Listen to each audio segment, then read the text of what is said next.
Hi, my name is Izzy, and I am the proud owner of a Beagle Mix and American Shorthair. With Christmas coming up just around the corner now, I wanted to talk to you guys about the importance of adoption and the level of commitment that goes into it. I know some people like to give puppies and kittens as Christmas presents, and those can be really great presents, but there are some things that you need to consider before doing such. So I'm going to share my personal story to help you understand the level of commitment needed to make this decision.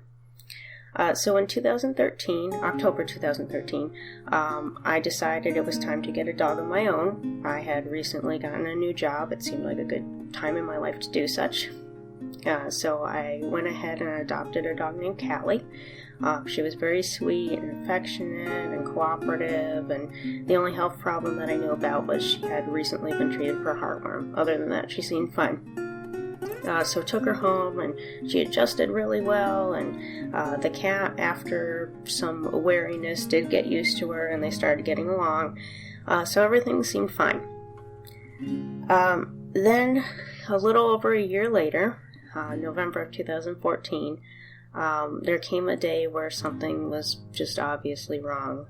She had plopped herself onto the couch and refused to move from it.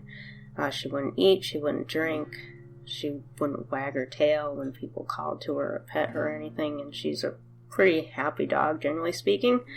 So something was very wrong. She looked like she was dying. And when we took her to the hospital, it turned out she was dying. Her gallbladder was leaking bile, and she was being poisoned. And the only way to save her was to remove the gallbladder. So, she was only 5 years old at the time, should still have a long, healthy life ahead of her, so we decided, yes, we want to go for the surgery and hope everything goes okay. So we did, and she did make a really good recovery from it. She was in the hospital for about 3 days after the surgery for monitoring and IV fluids and everything, and she was doing really well. So when we took her home after that, we thought we were in the clear, that, we had gotten through that rough patch and everything should be fine now. But tragedy struck again, and not that much later, she started getting all these little red spots all over her and acting really lethargic again. So it was another trip to the hospital to find out what was going on. Now at this point, after that gallbladder surgery and all the plasma transfusions and IV fluids and tests and all the things that were necessary for that, that cost somewhere in the range of $7,000 altogether, somewhere in that range. And I don't know about you, but I don't have $7,000 to just dish out on a whim.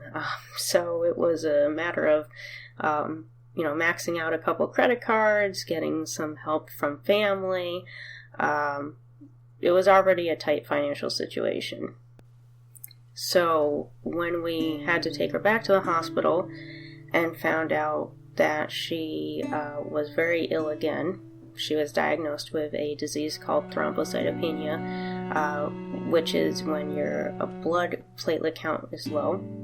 And some cases of thrombocytopenia are quite mild and don't require treatment or don't require that much, but they can be severe. And in her case, it was very severe to the point of life-threatening. To put it into perspective, a normal range of blood platelets is 150 to 450,000, and at one point her platelet count was as low as 9,000. We're actually lucky that that didn't kill her. So it was a tricky situation, already being in debt around $7,000 or so, and looking at a lot more debt for plasma transfusions, for IV fluids, for ultrasounds, for whatever needed to be done to keep her alive and going, and to look into treatment options. And at this point, I knew that if I continued on this road, there was no way I was going to go back to school. I had graduated with my bachelor's in 2013, and I had been wanting to continue on to a master's degree. It was something that I had been seriously looking into.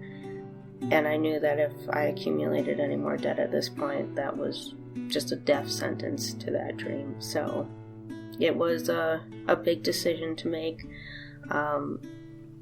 But I realized that having adopted Callie, I wasn't just signing the papers to say, yes, she'll have a home, she'll be fed, I'll take her to the vet for her vaccines. It's more than that. It's saying that you are going to provide a happy and healthy life for that pet, just like you do when you adopt a child. It's a very serious commitment. But I know this story sounds pretty dismal so far, but there actually is a happy ending. I'll get to that soon. So we decided that, we wanted to pull her through this, whatever way we could. So continued to rack up the debt, the vet bills. Initially, she got on a very high dose of prednisone, but she wasn't really making much improvement, and we weren't very satisfied with the answers we were getting from the current clinic, so we decided to find a new animal hospital to get her to and try to find a specialist for her. Unfortunately, we did, and again, debt kept accruing because they had to do their, some tests as well, and there had to be some experimentation with medication to see what was working for her, and it was a very long and trying road to, stabilize her again. There was a lot of anxiety. There were points in times where she was going back every week to 2 weeks to get her platelet count checked because it was just too unstable. But now for the happy part, Callie has made it through all this misery that we've been talking about, and I will have her join me at the camera here. Callie, come here, sweetie. Come here. Come here. She's been a little slow. She's happy and healthy, but she's very lazy. So let me introduce you to the little angel who's gone through all this crap I've been talking about. Here we go. This is Callie. Say hi, Callie. Say hi. Wave. There you go. She is doing very well now. She's still on medication, but for about 6 months or so, her platelet levels have been very stable, and we've been able to continue reducing the amount of medication that she's on, especially the prednisone, which can have some kind of nasty side effects. She still has to go to the vet for platelet count checks, but now it's typically a month to 2 months before she has to go back because her levels have been stable. And at this point, the goal is to get her to the point where she just doesn't need the medication anymore, where her body is just providing the amount of blood platelets she needs without any external help. So we have high hopes for that to happen because she has been doing so well. But that's my story, and I don't want this story to discourage anyone from making the decision to adopt, because adoption is a wonderful thing.